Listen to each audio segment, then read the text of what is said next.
أعوذ بالله من الشيطان الرجيم. بسم الله الرحمن الرحيم.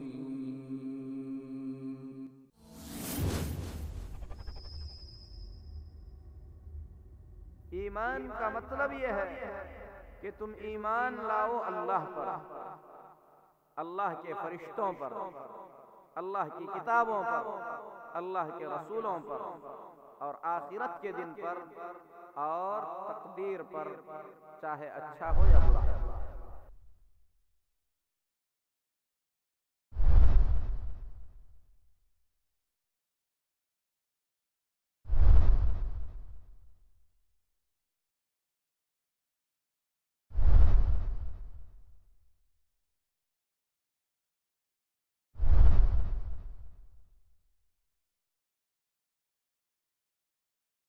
إن الحمد لله نحمده ونستعينه ونستغفره ونؤمن به ونتوكل عليه ونعوذ بالله من شرور أنفسنا وسيئات أعمالنا، من يهده الله فلا مضل له ومن يضلل فلا هادي له، وأشهد أن لا إله إلا الله وحده لا شريك له، وأشهد أن محمدًا عبده ورسوله أرسله بالحق بشيرًا ونذيرًا.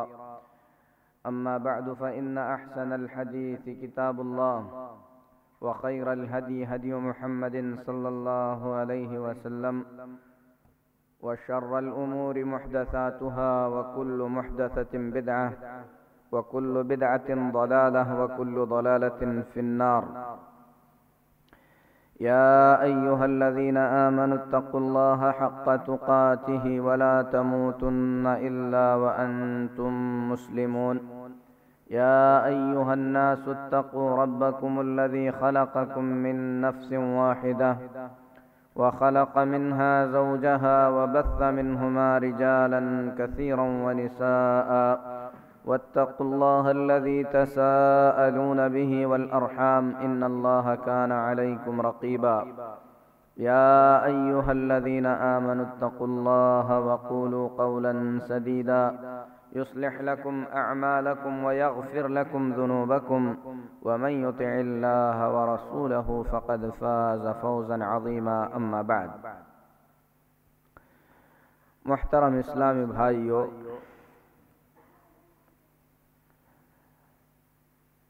اللہ تبارک و تعالی نے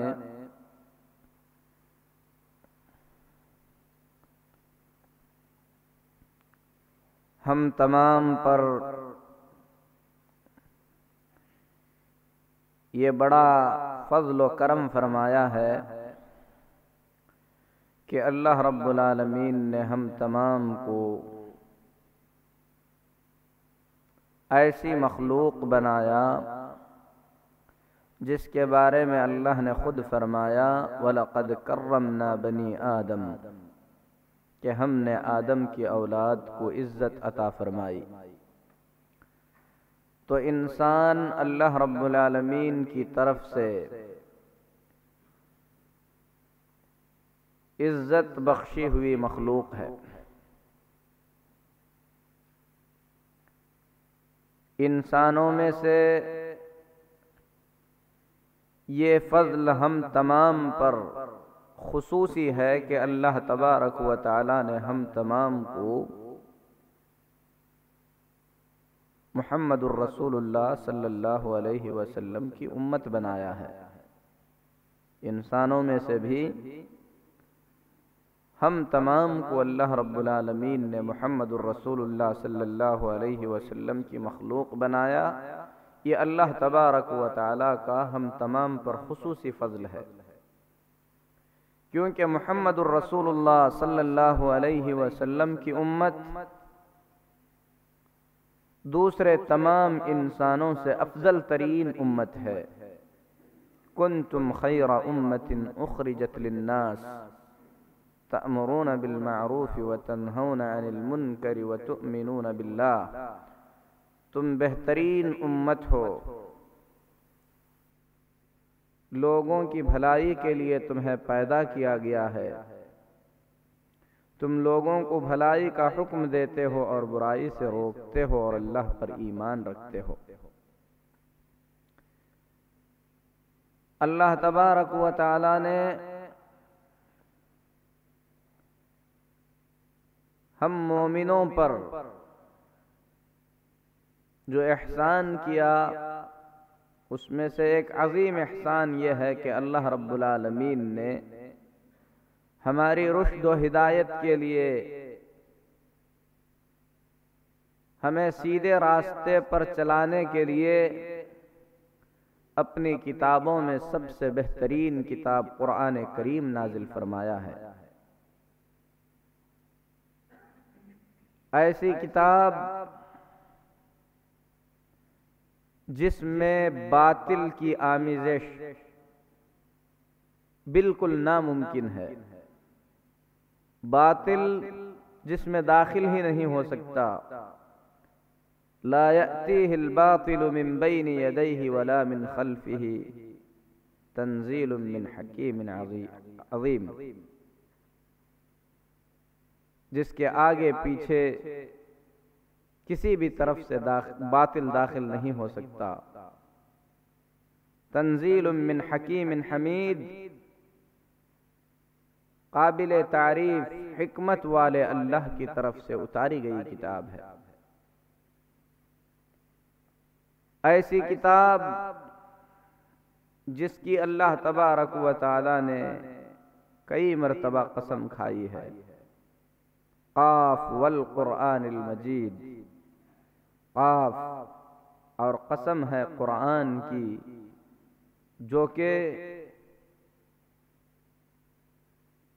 بزرگی والا اور بلندی والا کلام ہے۔ تو میرے محترم بھائیو،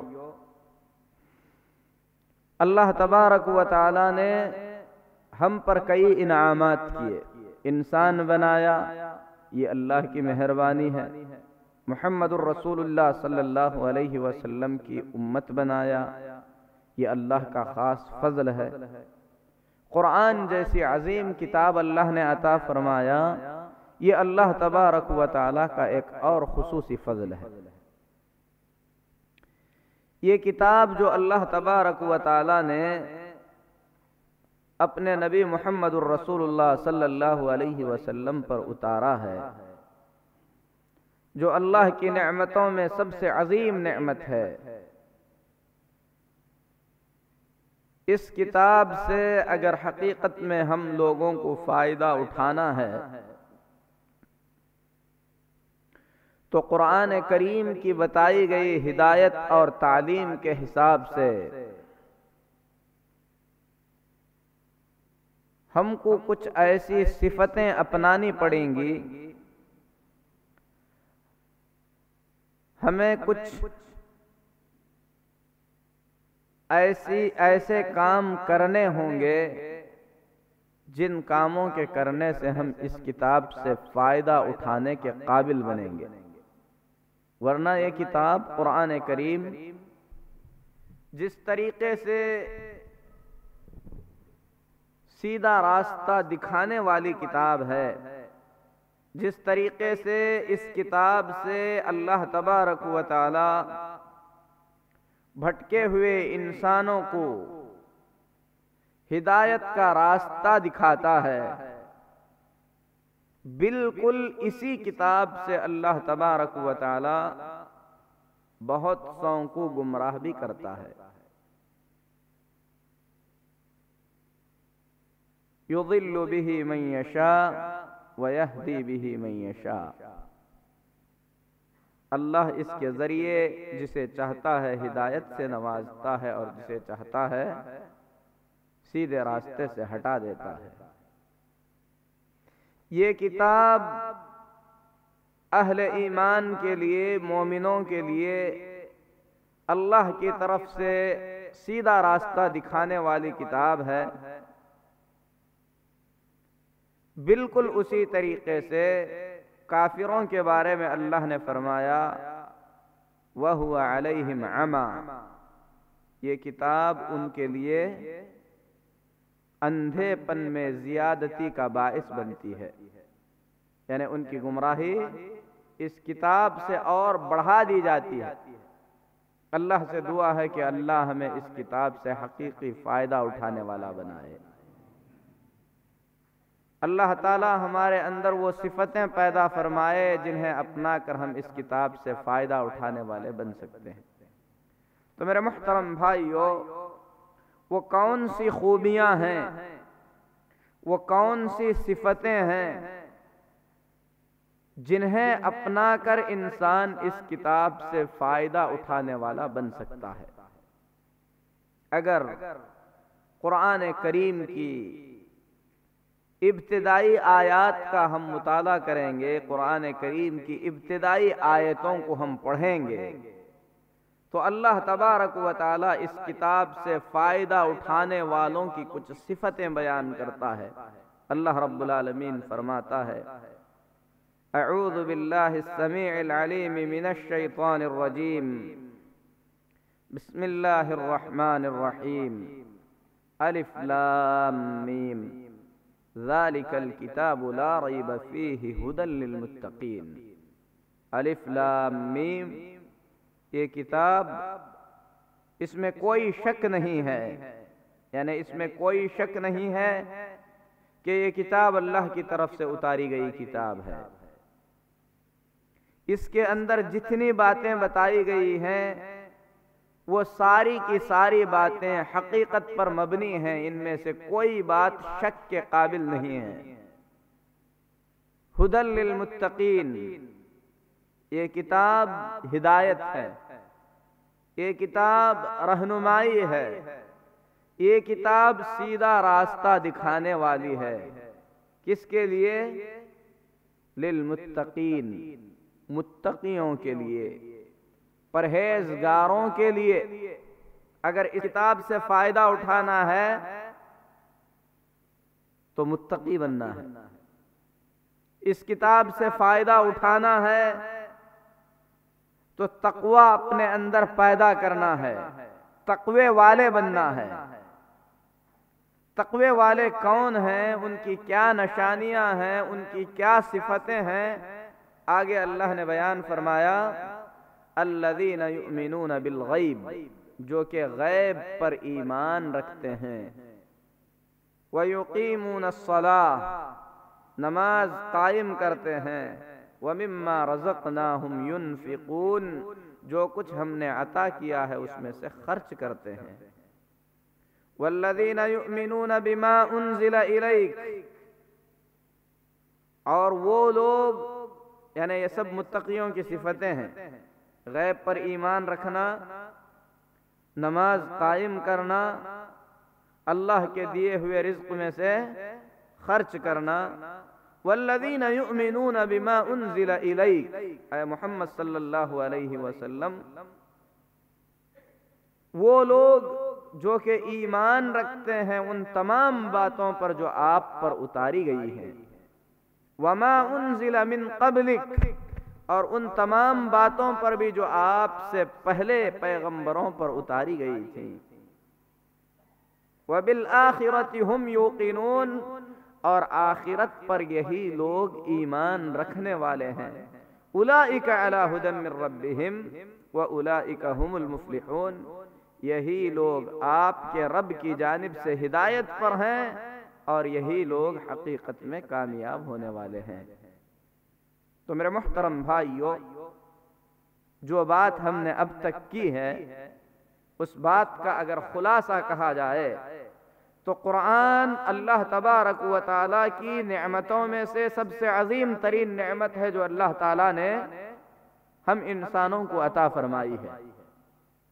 اس عظیم نعمت سے فائدہ اٹھانے کے لیے متقی بننا ضروری ہے، اور متقی اسے کہتے ہیں جو غیب پر ایمان رکھتا ہے، نماز قائم کرتا ہے، اللہ کے دیے ہوئے رزق میں سے خرچ کرتا ہے، جو کچھ اللہ تبارک و تعالی نے محمد الرسول اللہ صلی اللہ علیہ وسلم پر اتارا ہے اس پر بھی ایمان رکھتا ہے، آپ صلی اللہ علیہ وسلم سے پہلے پیغمبروں پر جو اتارا گیا ہے اس پر بھی ایمان رکھتا ہے، آخرت کے دن پر بھی ایمان رکھتا ہے، اور جو ان تمام باتوں پر عمل کرتا ہے یہی سیدھے راستے پر ہے اور یہی کامیاب ہونے والا ہے۔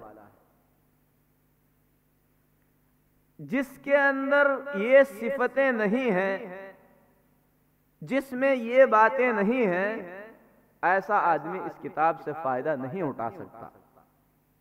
اس کتاب سے اسے کوئی فائدہ ہونے والا نہیں ہے، بلکہ قرآن مجید سے اور بھی زیادہ اس کی گمراہی میں اضافہ ہوگا اگر ایمان نہیں ہوگا اور وہ اعمال نہیں ہوں گے جو قرآن پاک میں اللہ تعالیٰ نے بیان فرمائے ہیں۔ میرے محترم بھائیو، سورہ بقرہ کی ان ابتدائی آیات میں اللہ تبارک و تعالی نے ایمان کا تذکرہ فرمایا ہے کہ قرآن سے فائدہ اٹھانے کے لیے ایمان والا بننا ضروری ہے۔ اور اس سے پہلے ماہانہ درسوں میں ہم نے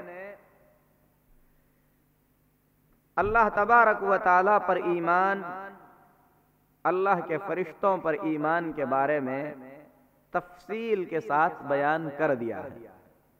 آج کے اس درس میں اللہ تعالیٰ کی توفیق سے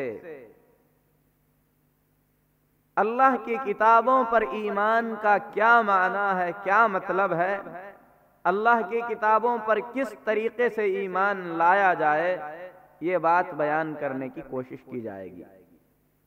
یہ ایمان کا تیسرا رکن ہے۔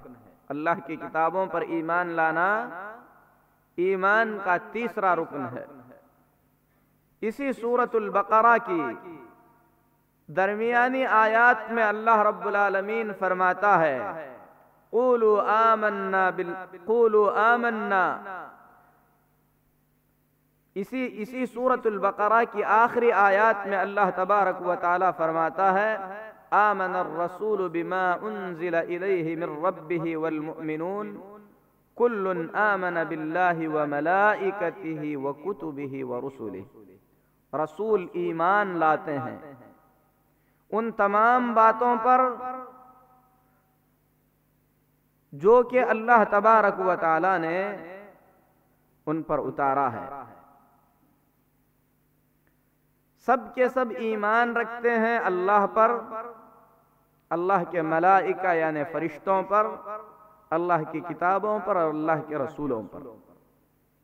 تو یہ ایمان کے ارکان ہیں۔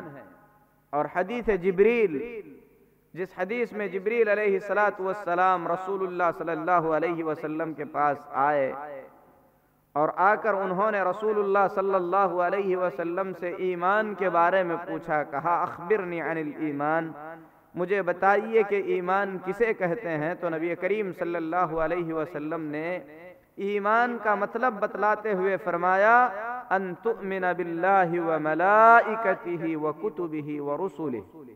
ایمان کا مطلب یہ ہے کہ تم ایمان لاؤ اللہ پر، اللہ کے فرشتوں پر، اللہ کی کتابوں پر، اللہ کے رسولوں پر، اور آخرت کے دن پر، اور تقدیر پر، چاہے اچھا ہو یا برا۔ تو یہ ایمان کے 6 ارکان ہیں، ان کے بغیر ایمان کا تصور نہیں کیا جا سکتا۔ تو ایمان کا تیسرا رکن ہے اللہ تبارک و تعالی کی کتابوں پر ایمان لانا۔ ایمان کا تیسرا رکن اللہ کی کتابوں پر ایمان لانا۔ ایمان کا پہلا رکن ہے اللہ پر ایمان لانا، دوسرا رکن ہے اللہ کے فرشتوں پر ایمان لانا، تیسرا رکن ہے اللہ کی کتابوں پر ایمان لانا، چوتھا رکن ہے اللہ کے رسولوں پر ایمان لانا، پانچواں رکن ہے قیامت کے دن پر ایمان لانا، اور چھٹا رکن ہے اچھی اور بری تقدیر پر ایمان لانا۔ تو ایمان کا تیسرا رکن اللہ کی کتابوں پر ایمان لانا۔ صرف ایک کتاب نہیں ہے بلکہ کتابیں بہت زیادہ ہیں، اور مومن وہ ہے جو اللہ تبارک و تعالی کی ان تمام کتابوں پر ایمان لاتا ہے۔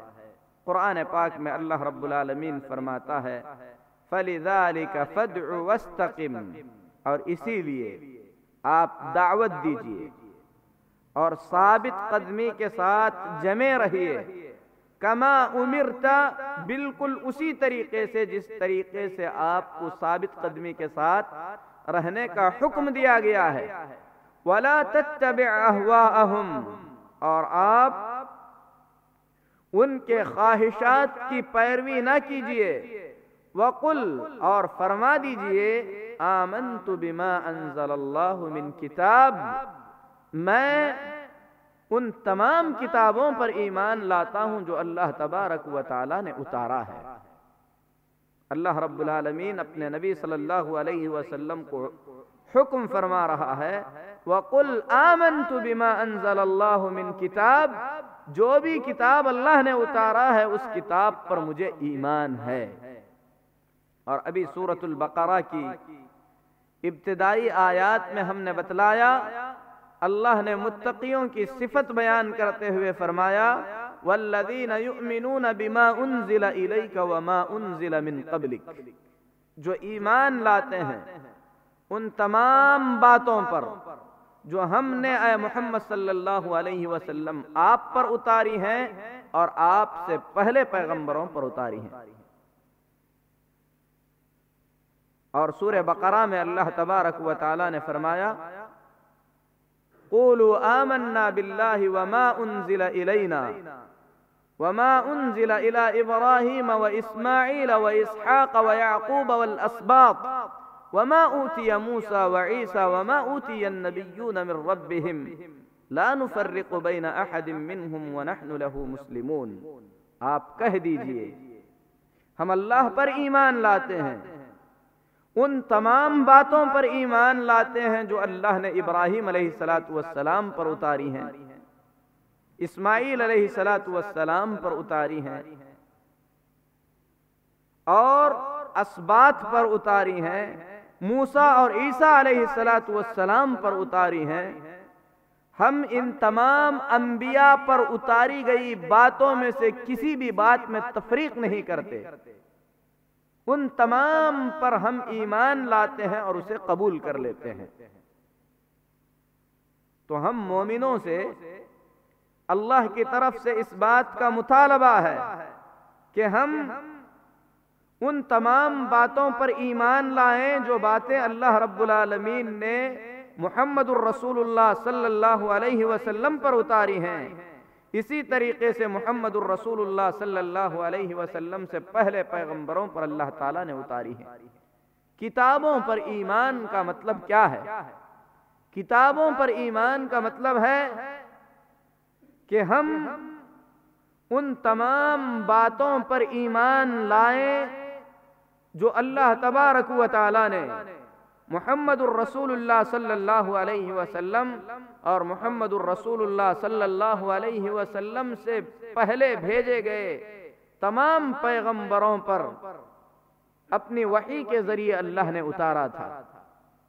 وہ باتیں جس میں اللہ کی طرف سے ہدایت تھی، نور تھا، امتوں کے لیے رہنمائی تھی، تاکہ اللہ کے انبیاء علیہم الصلاۃ والتسلیم اللہ کی طرف سے اتاری گئی ان باتوں کے ذریعے لوگوں کو گمراہی سے راہ راست کی طرف بلائیں اور دنیا اور آخرت کی کامیابی کی طرف بلائیں۔ آدم علیہ السلام سے لے کر محمد الرسول اللہ صلی اللہ علیہ وسلم تک اللہ تبارک و تعالی نے بہت سارے نبیوں اور رسولوں کو بھیجا۔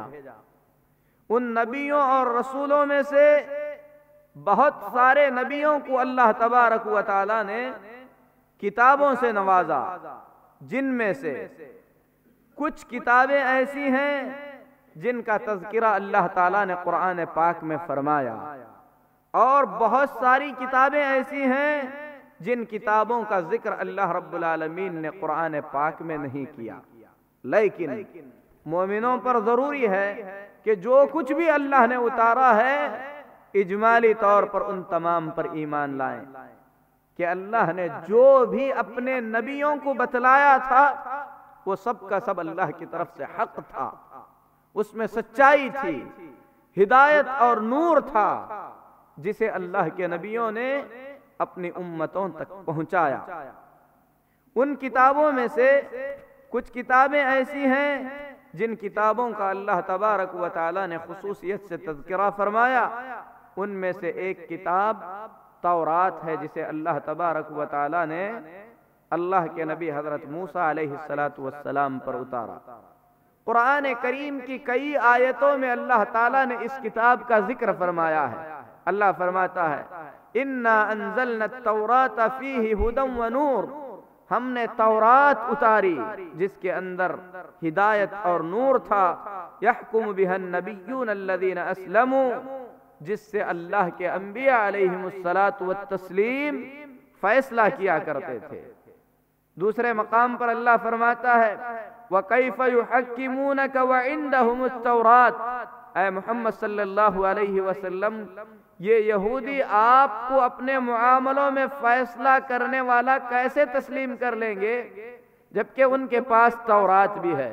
اور تورات اللہ تعالیٰ نے اتاری، اس کا تذکرہ کرتے ہوئے دوسرے مقام پر اللہ نے فرمایا حضرت عیسیٰ علیہ السلام کے زبانی وَمُصَدِّقًا لِمَا بَيْنَ يَدَيَّ مِنَ التَّوْرَاةِ، کہ عیسیٰ علیہ السلام نے اپنی قوم سے کہا کہ اے میری قوم، میں تمہارے پاس ایسی کتاب لے کر آیا ہوں جو مجھ سے پہلے اتاری گئی کتاب تورات کی تصدیق کرتی ہے، اور اس کتاب کے ماننے والوں کی جو حقیقت ہے اسے بیان کرتے ہوئے اللہ نے فرمایا مثل الذین حملوا التوراة ثم لم يحملوها كمثل الحمار يحمل اسفارا، ان لوگوں کی مثال جنہیں تورات عطا کی گئی، تورات ان پر ڈال دی گئی، اس کے باوجود بھی انہوں نے تورات کے احکام پر عمل نہیں کیا،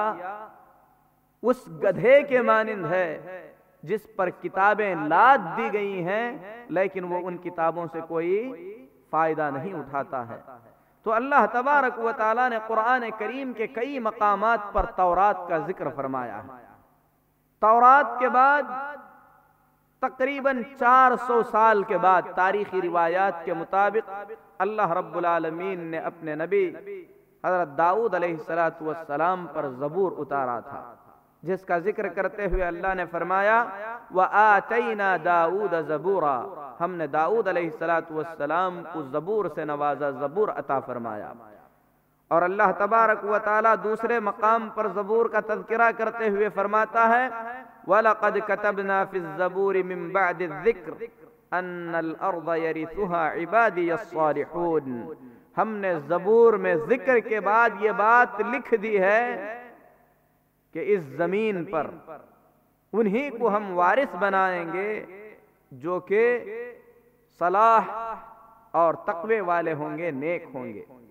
تو میرے محترم بھائیو، اللہ تبارک و تعالی نے داؤد علیہ السلام کو زبور عطا فرمایا تھا، اور داؤد علیہ السلام کو زبور کے ساتھ اللہ تبارک و تعالی نے زبور کی تلاوت کی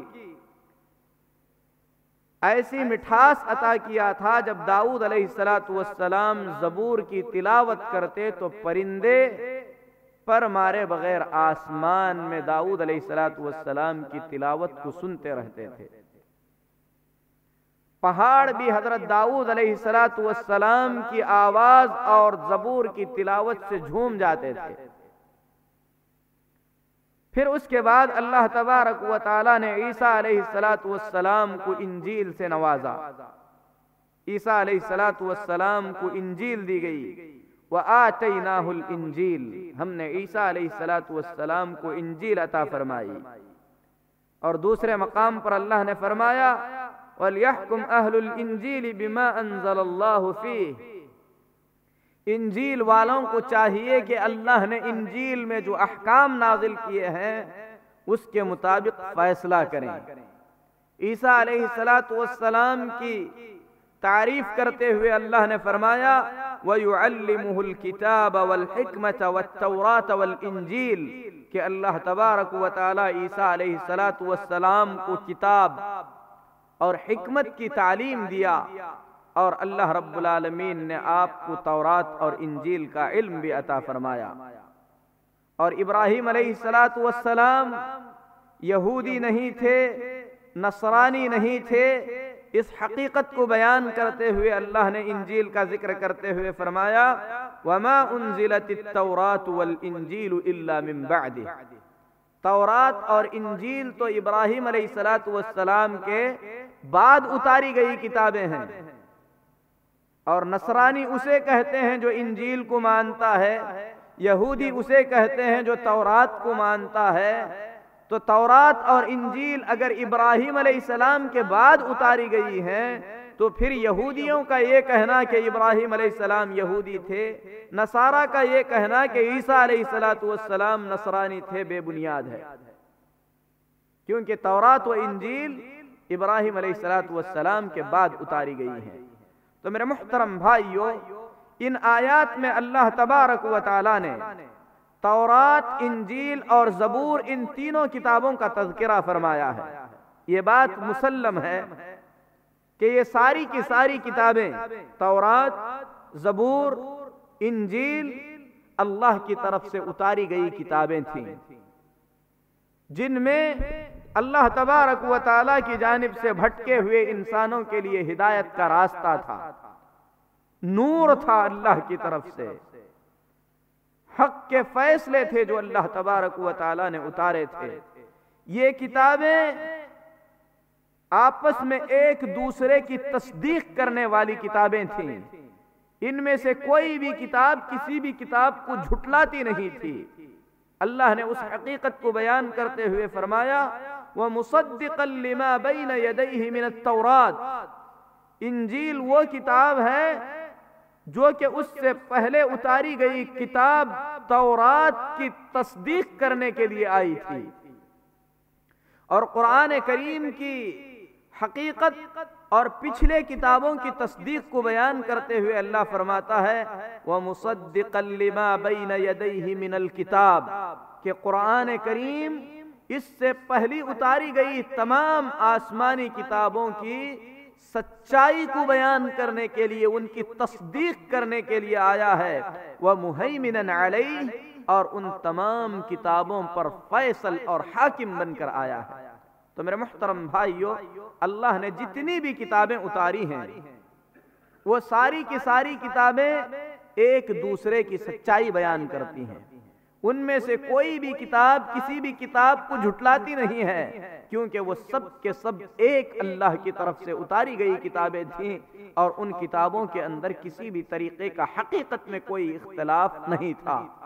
لیکن اللہ تبارک و تعالی نے موسیٰ علیہ السلام پر جو کتاب اتارا تھا، عیسیٰ علیہ السلام پر جو کتاب اتارا تھا، داؤد علیہ السلام پر اللہ نے جو کتاب اتارا تھا، ان نبیوں کے گزر جانے کے ایک عرصے کے بعد ان نبیوں کے ماننے والوں نے اللہ کی ان کتابوں میں کچھ اس طریقے کا کھلواڑ کیا کہ اللہ کے جو احکام انہیں پسند نہیں آئے، انہوں نے اپنے احکام سے اللہ کے احکامات کو بدل دیا، اللہ کی کتابوں سے اللہ کے حکم کو نکال کر اپنی مرضی کا حکم انہوں نے اللہ کی کتابوں کے اندر داخل کر دیا۔ ان کتابوں کے اندر سچائی کیا ہے اور ملاوٹ کیا ہے،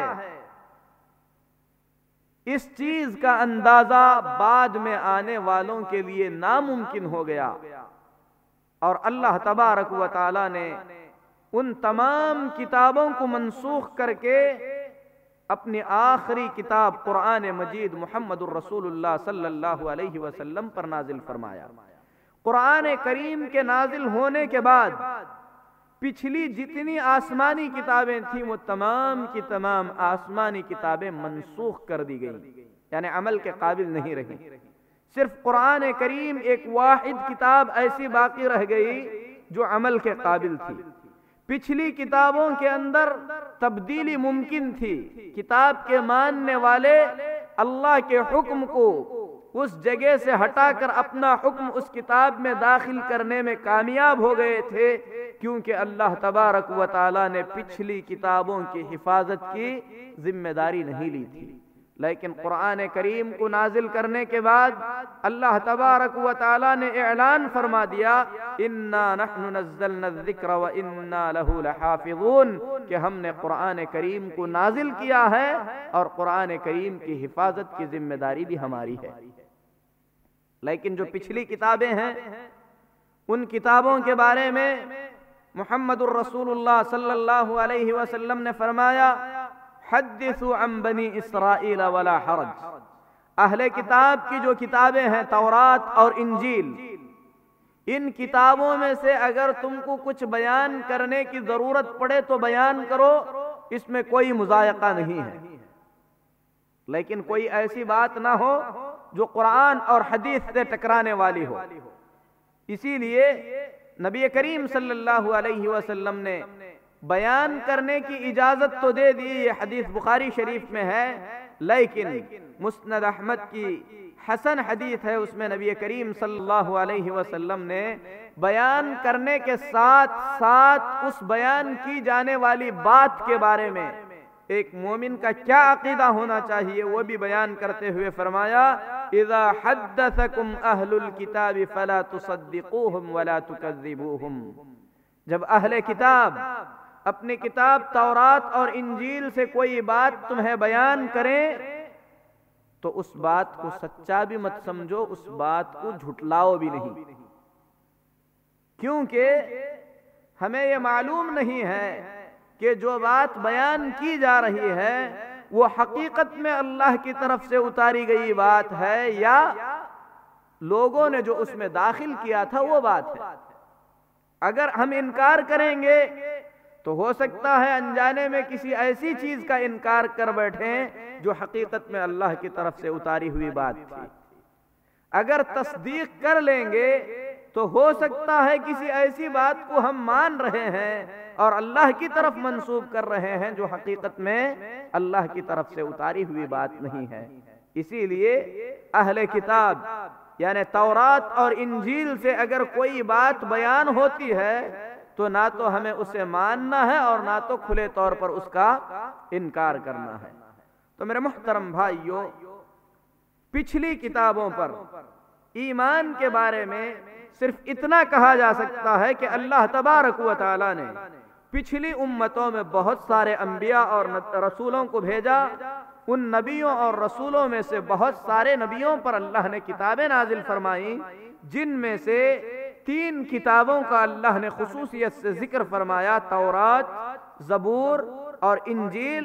اس کے علاوہ بھی کتابیں ہیں جیسا کہ امام طحاوی رحمت اللہ علیہ فرماتے ہیں وَنُؤْمِنُ بِأَنَّ لِلَّهِ سِوَى ذَلِكَ كُتُبًا أَنزَلَهَا عَلَى أَنبِيَائِهِ لَا يَعْرِفُ أَسْمَاءَهَا وَعَدَدَهَا إِلَّا اللَّهِ، ہم ایمان رکھتے ہیں کہ ان کتابوں کے علاوہ بھی اللہ تبارک و تعالیٰ کی اور بہت ساری کتابیں ہیں جن کے نام اور جن کی گنتی اللہ کے سوا کسی کو معلوم نہیں ہے۔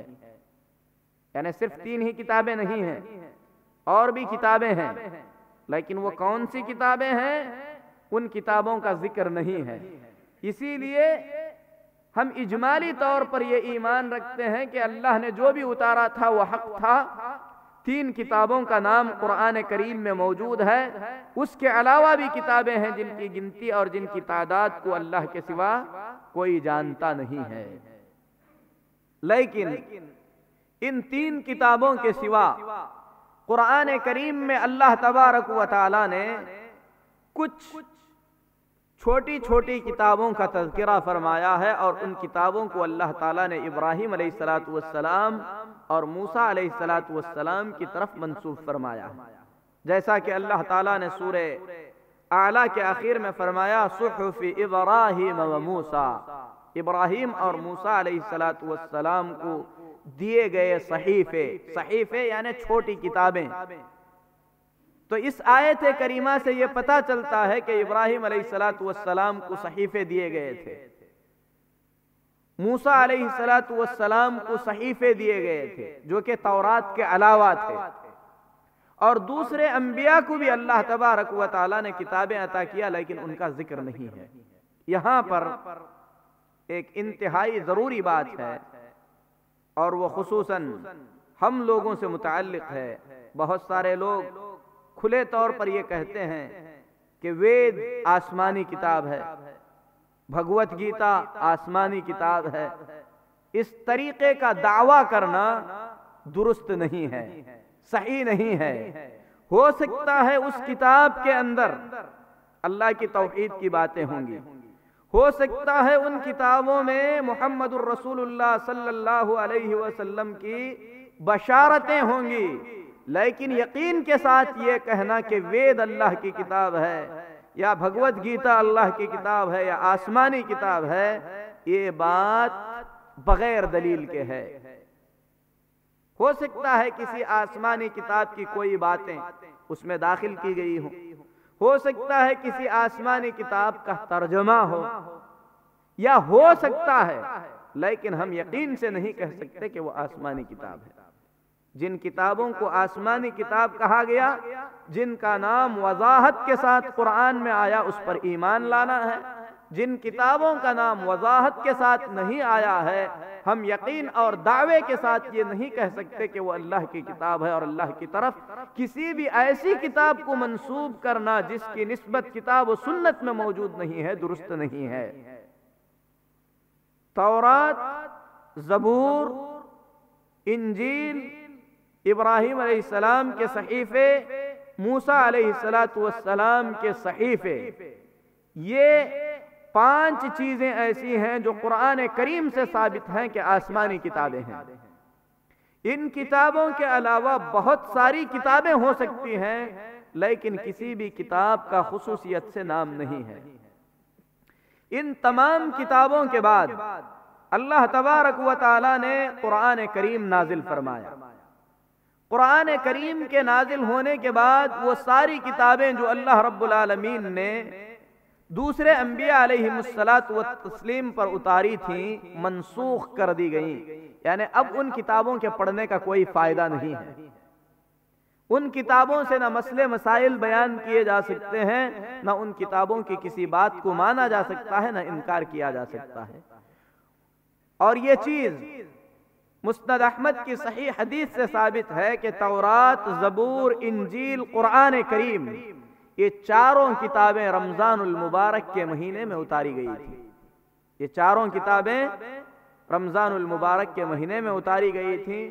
بالخصوص قرآن کریم کے بارے میں اللہ تبارک و تعالی نے کتاب پاک میں خود فرمایا، اِنَّا أَنزَلْنَاهُ فِي لَيْلَةِ الْقَدْرِ، ہم نے قرآن کریم کو لیلۃ القدر میں اتارا ہے۔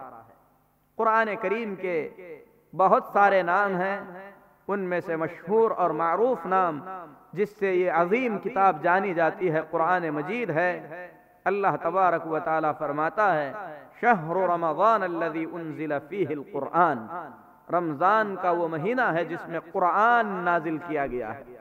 اور رمضان میں قرآن نازل کیے جانے کا مطلب یہ ہے کہ یعنی قرآن کریم کے نزول کی ابتدا، اترنے کی ابتدا رمضان المبارک کے مہینے میں ہوئی ہے، یا اللہ تبارک و تعالی نے حضرت جبریل علیہ السلام کو قرآن کریم رمضان المبارک کے مہینے میں عطا فرمایا ہے۔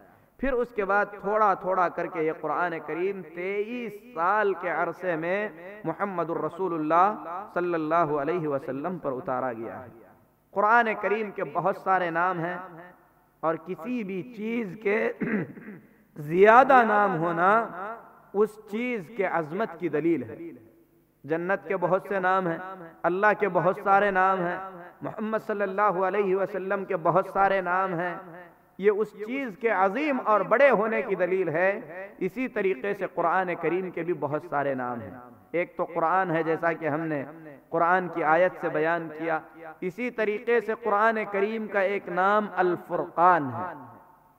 اللہ قرآن پاک میں فرماتا ہے، تبارک الذی نزل الفرقان علی عبدہ لیکون للعالمین نذیرا، بابرکت ہے وہ ذات جس نے اپنے بندے پر فرقان نازل فرمایا۔ تو قرآن کا ایک نام الفرقان ہے، لیکون للعالمین نذیرا، تاکہ آپ سارے جہانوں کے لیے ڈرانے والے بنے۔ اسی طریقے سے قرآن کریم کو اللہ تبارک و تعالی نے برہان یعنی دلیل کہا ہے۔ اللہ فرماتا ہے یا ایھا الناس قد جاءکم برہان من ربکم، اے لوگو تمہارے رب کی طرف سے تمہاری طرف برہان یعنی واضح دلیل آ چکی ہے، وَأَنزَلْنَا إِلَيْكُمْ نُورًا مُبِينًا، اور ہم نے تمہاری طرف کھلا ہوا نور اتارا ہے، یعنی قرآن کریم ایک نور بھی ہے۔ قرآن کریم کو اللہ تبارک و تعالی نے الکتاب بھی کہا ہے، ذَلِكَ الْكِتَابُ لَا رَيْبَ فِيهِ، یہ کتاب یعنی مراد کیا ہے؟ قرآن کریم، اس میں کوئی شک نہیں ہے۔ اسی طریقے سے اللہ تبارک و تعالی نے اس کتاب کو ذکر کہا ہے، اللہ فرماتا ہے اِنَّا نَحْنُ نَزَّلْنَا الذِّكْرَ وَإِنَّا لَهُ لَحَافِظُونَ، ہم نے ذکر اتارا ہے یعنی قرآن اتارا ہے اور ہم اس کی حفاظت کرنے والے ہیں۔ اسی طریقے سے اللہ تبارک و تعالی نے اس کتاب کو الحق بھی کہا ہے، اللہ فرماتا ہے ام یقولون افتراہ، کیا یہ لوگ کہتے ہیں کہ محمد الرسول اللہ صلی اللہ علیہ وسلم نے نعوذ باللہ اس کتاب کو گھڑ لیا ہے، بل هو الحق، بلکہ وہ حق ہے جو اللہ تبارک و تعالی نے اپنے نبی صلی اللہ علیہ وسلم پر اتارا ہے۔ اسی طریقے سے اللہ تبارک و تعالی نے اسے تنزیل یعنی اتاری گئی چیز کہا ہے، کیونکہ یہ اتاری گئی چیزوں میں سے سب سے بہترین چیز ہے۔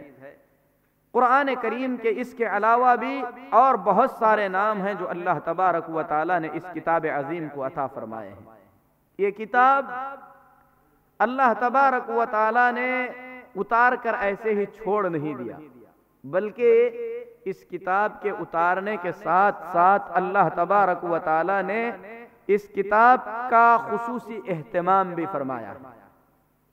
اہتمام اللہ تبارک و تعالی نے اس طریقے سے فرمایا ہے کہ اس کتاب کو اتار کر اس کے بیان کرنے کی ایک ذمہ داری اللہ رب العالمین نے اپنے بندوں میں سے سب سے بہترین بندے محمد الرسول اللہ صلی اللہ علیہ وسلم کو عطا فرمایا ہے۔ اللہ فرماتا ہے یا ایھا الرسول بلغ ما انزل الیک من ربک، اے محمد صلی اللہ علیہ وسلم، اے رسول آپ پہنچائیے ان تمام باتوں کو جو کہ آپ کے رب کی طرف سے آپ کو اتاری گئی ہے۔ اتار کر اللہ تعالیٰ نے پہنچانے کی ذمہ داری آپ صلی اللہ علیہ وسلم کو عطا فرمائی، اور آپ صلی اللہ علیہ وسلم 23 سال تک برابر اللہ کی طرف سے اتاری گئی ان باتوں کو امت تک پہنچاتے رہے۔ ایک تو پہنچانے کا اللہ نے حکم دیا، صرف پہنچا کر چھوڑنے پر اللہ تبارک و تعالی نے اکتفا نہیں کیا، بلکہ جو باتیں اتری ہیں اسے پہنچانے کے ساتھ ساتھ وضاحت کرنے کا بھی اللہ نے حکم دیا۔ ایک چیز ہے جیسے اترا ہے ویسے پہنچا دینا، یہ بلاغ ہے، وما علی الرسل الا البلاغ المبین۔ اللہ نے فرمایا رسولوں پر کھلے طور پر پہنچانا ہے، صرف پہنچانا نہیں ہے، پہنچانا ہے اور اسے واضح بھی کرنا ہے۔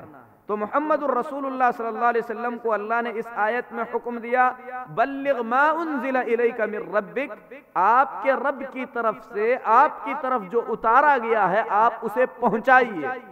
دوسرے مقام پر اللہ نے فرمایا وَأَنزَلْنَا إِلَيْكَ الذِّكْرَ لِتُبَيِّنَ لِلنَّاسِ، ہم نے یہ ذکر آپ کی طرف اتارا ہے تاکہ آپ لوگوں کے لیے اس چیز کو واضح کر دیں، کھول کر بیان کر دیں۔ اللہ تعالیٰ نے کتاب کی شکل میں امت کو دے کر چھوڑ نہیں دیا، بلکہ محمد الرسول اللہ صلی اللہ علیہ وسلم پر اتارا تاکہ آپ صلی اللہ علیہ وسلم ان تمام باتوں کو جو محمد الرسول اللہ صلی اللہ علیہ وسلم پر اللہ نے قرآن کی شکل میں اتاری ہیں واضح کر کے لوگوں کو بیان کریں۔ اور محمد الرسول اللہ صلی اللہ علیہ وسلم کو اللہ تبارک و تعالی نے واضح کرنے کے لیے کچھ طریقے بھی بتلائے۔ ان طریقوں میں سے ایک طریقہ یہ ہے کہ قرآن کا جو حکم اترا ہے اللہ کے نبی صلی اللہ علیہ وسلم اپنی زبان مبارک سے اس چیز کو تاکیدی انداز میں بیان کرتے تھے، جیسا کہ قرآن میں اللہ تعالیٰ نے فرمایا آمن الرسول بما انزل الیہ من ربہ والمؤمنون کل آمن باللہ وملائکتہ وکتبہ ورسلہ لا نفرق بین احد من رسله وقالوا سمعنا واطعنا غفرانک ربنا والیک المصیر۔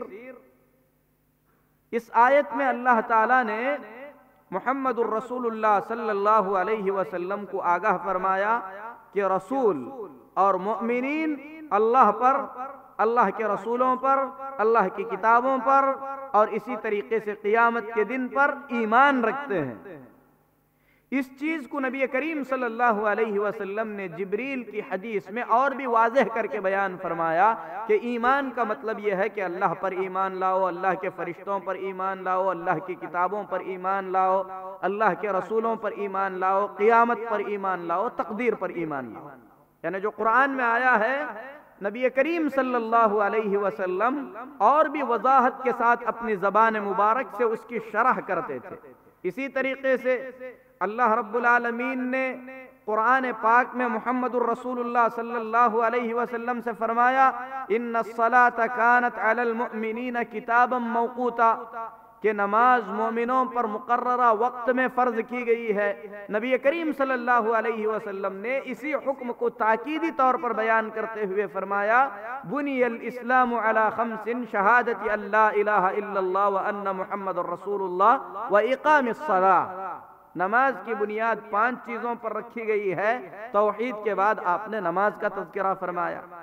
اللہ نے قرآن پاک میں فرمایا یا ایھا الذین آمنوا کتب علیکم الصیام، اے ایمان والو تم پر روزے فرض کیے گئے ہیں۔ نبی کریم صلی اللہ علیہ وسلم نے اسی حدیث میں فرمایا کہ اسلام کی بنیاد 5 چیزوں پر ہے، اس میں سے ایک روزہ بھی ہے۔ اللہ تعالیٰ نے قرآن میں زکوٰۃ کا ذکر فرمایا، نبی کریم صلی اللہ علیہ وسلم نے اسلام کی بنیاد میں زکوٰۃ کا ذکر بھی فرمایا۔ یعنی مطلب یہ ہے کہ قرآن کریم میں جو حکم اللہ نے دیا ہے، نبی کریم صلی اللہ علیہ وسلم نے اس حکم کو مزید تاکید کر کے آپ نے بیان فرمایا۔ قرآن میں جیسا ہی ہے بالکل ویسی ہی بات۔ کبھی کبھی قرآن کریم میں اللہ تبارک و تعالیٰ نے صرف حکم بیان کر دیا، نبی کریم صلی اللہ علیہ وسلم نے اس کی وضاحت کر کے اسے کھول کر بیان کیا۔ جیسا کہ اللہ نے فرمایا اقیموا الصلاۃ وآتوا الزکاۃ واطیعوا الرسول لعلکم ترحمون، نماز قائم کرو، زکوٰۃ ادا کرو، رسول کی اطاعت کرو، تم پر رحم کیا جائے گا۔ تو نبی کریم صلی اللہ علیہ وسلم نے اللہ کا یہ حکم اقیم الصلاۃ، نماز قائم کرو، اسے واضح کرتے ہوئے فرمایا اذا قمت الى الصلاۃ فکبر، جب نماز کے لیے کھڑے ہونا تو تکبیر کہنا، پھر اس کے بعد جتنا ممکن ہو سکے قرآن پڑھنا، پھر اس کے بعد رکوع کرنا، رکوع کے بعد اطمینان کے ساتھ کھڑے رہنا۔ یعنی قرآن میں اللہ نے نماز کا حکم دیا، نبی کریم صلی اللہ علیہ وسلم نے نماز کا تفصیلی طریقہ صحابہ کرام رضی اللہ تعالی عنہم اجمعین کو بیان فرمایا۔ کبھی آپ نے زبان سے بیان فرمایا، کبھی آپ نے عمل کر کے دکھلایا اور دکھلا کر فرمایا صلو کما رأیتمونی اصلی، جیسے میں نے نماز پڑھا ہے، جیسے تم نے مجھے نماز پڑھتے دیکھا ہے ویسے نماز پڑھو۔ تو کبھی قرآن کریم کی بات کو ہی نبی کریم صلی اللہ علیہ وسلم اپنی زبان مبارک سے حدیث کی شکل میں دہرا کر تاکیدی انداز میں بیان کرتے ہیں، کبھی قرآن میں جو حکم آیا ہے اس حکم پر عمل کرنے کا طریقہ آپ بتاتے ہیں، اسے وضاحت کر کے بیان کرتے ہیں۔ کبھی کبھی ایسے بھی ہوتا ہے کہ قرآن کریم میں اللہ تبارک و تعالیٰ نے ایک چیز کو کھول کر بیان کر دیا ہے، لیکن اس میں سے کچھ چیزیں قرآن میں بیان نہیں کی گئی ہیں۔ نبی کریم صلی اللہ علیہ وسلم اپنی طرف سے یعنی حدیث شریف میں اللہ کے حکم سے ان چیزوں کو بیان کرتے ہیں جو قرآن میں موجود نہیں ہے۔ مثال کے طور پر قرآن میں اللہ تعالیٰ نے فرمایا حرمت علیکم المیتۃ والدم، تم پر مردہ اور خون حرام کر دیا گیا ہے۔ قرآن کی اس تعلیم کے مطابق ہر مردہ ہم لوگوں کے لیے حرام کر دیا گیا ہے، لیکن اللہ کے نبی صلی اللہ علیہ وسلم نے اللہ کے اس حکم کو واضح کر کے بیان فرمایا وحلت لنا میتتان ودمان، 2 قسم کے مردے اور 2 قسم کے خون ہمارے لیے حلال کیے گئے ہیں۔ کون سے 2 قسم کے مردے حلال کیے گئے ہیں؟ الحوت والجراد، ایک تو مچھلی اور دوسرا جو ہے ٹڈی۔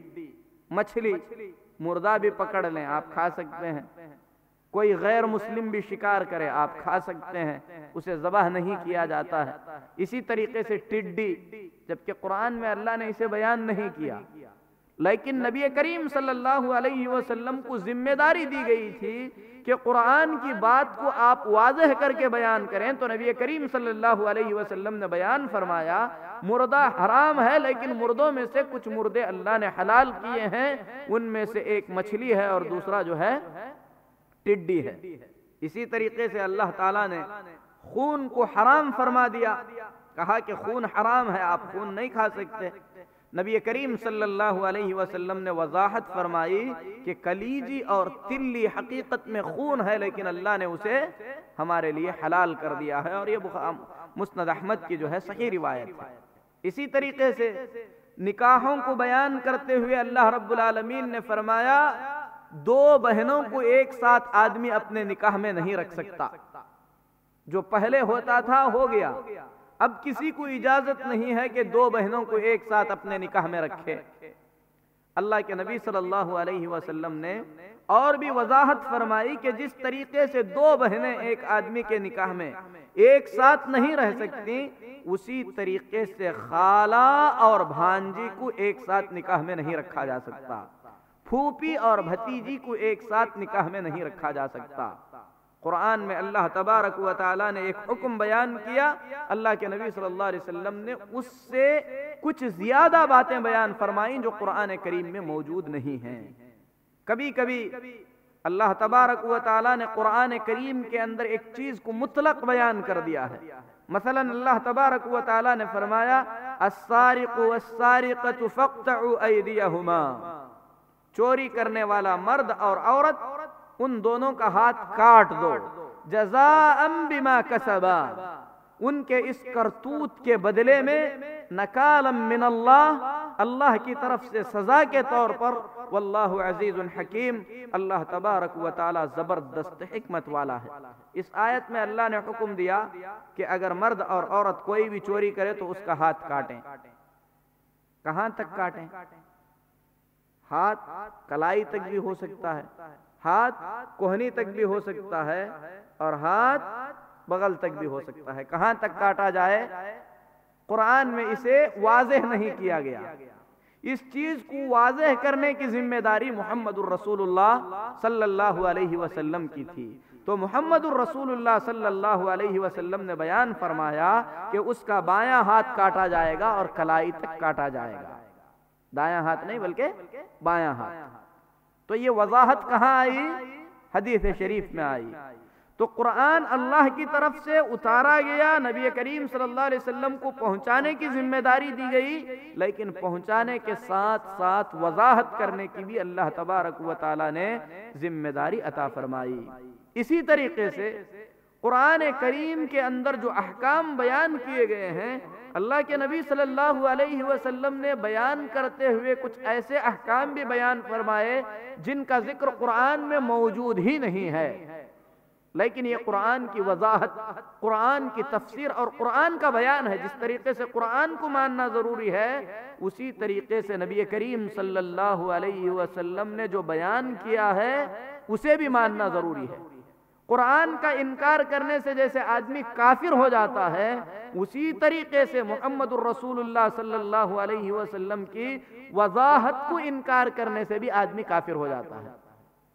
مثلا اللہ کے نبی صلی اللہ علیہ وسلم نے داہنے ہاتھ میں سونا اٹھایا، بائیں ہاتھ میں آپ نے ریشم اٹھایا، بخاری اور مسلم کی حدیث ہے۔ اس کے بعد فرمایا ان هذین حرام علی ذکور امتی، یہ دونوں چیزیں میری امت کے مردوں پر حرام کر دی گئی ہیں۔ احل لاناثها، میری امت کی عورتوں کے لیے یہ چیزیں حلال کر دی گئی ہیں۔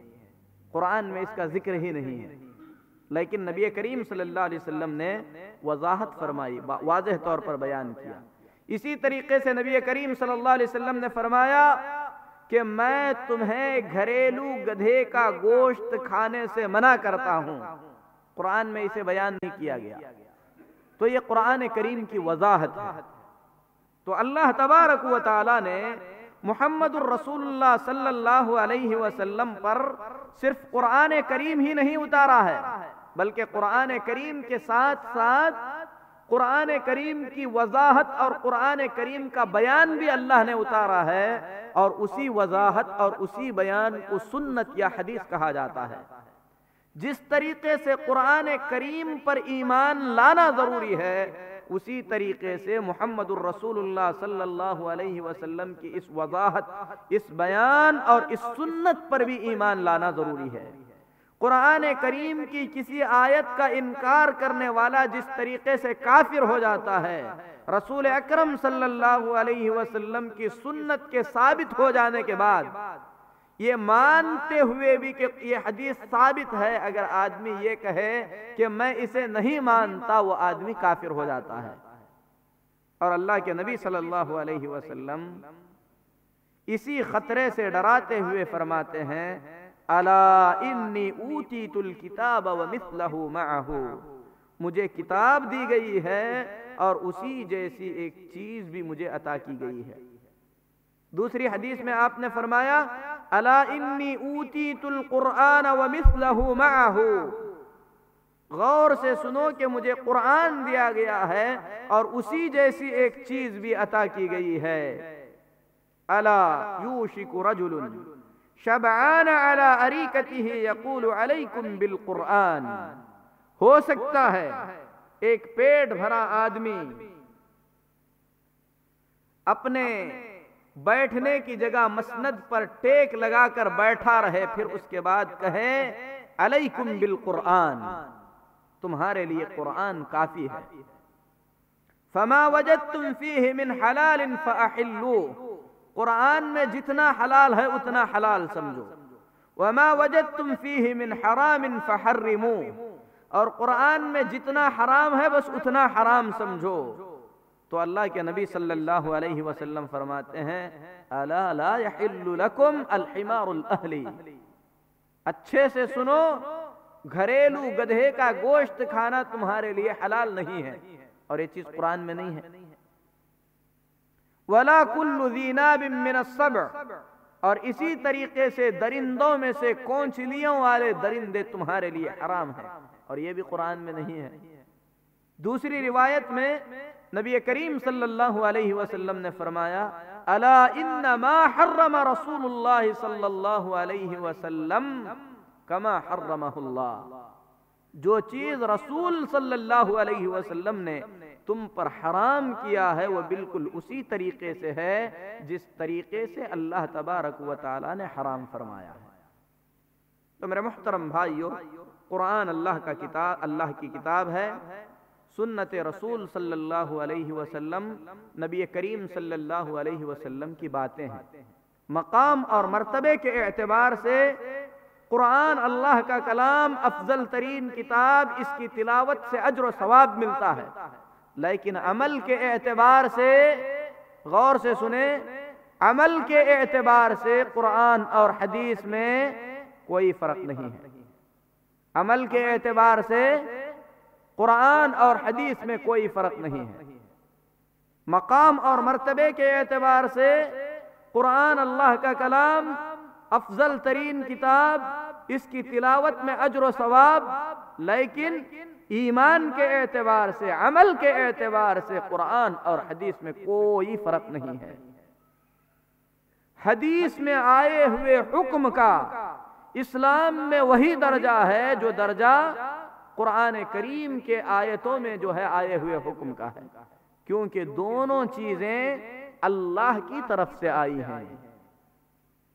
فرق صرف اتنا ہے کہ قرآن کریم کے الفاظ اور اس کے معانی سب کے سب اللہ کی طرف سے ہیں، جبکہ حدیث شریف کا معنی اور مفہوم اللہ کی طرف سے ہے، لیکن الفاظ محمد الرسول اللہ صلی اللہ علیہ وسلم کی طرف سے ہیں۔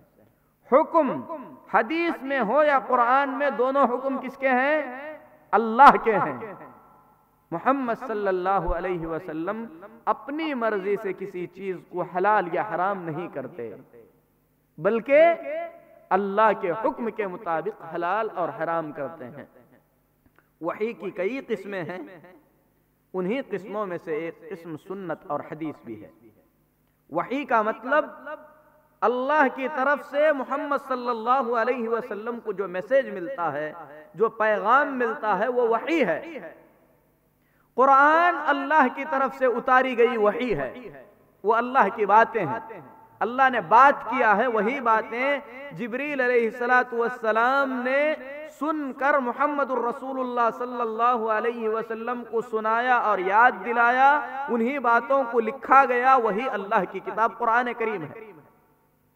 لیکن وحی جس طریقے سے اللہ کی باتیں وحی ہوتی ہیں، اسی طریقے سے اللہ تبارک و تعالی اپنے نبی کو خواب میں کوئی چیز دکھلاتا ہے، وہ بھی وحی ہے۔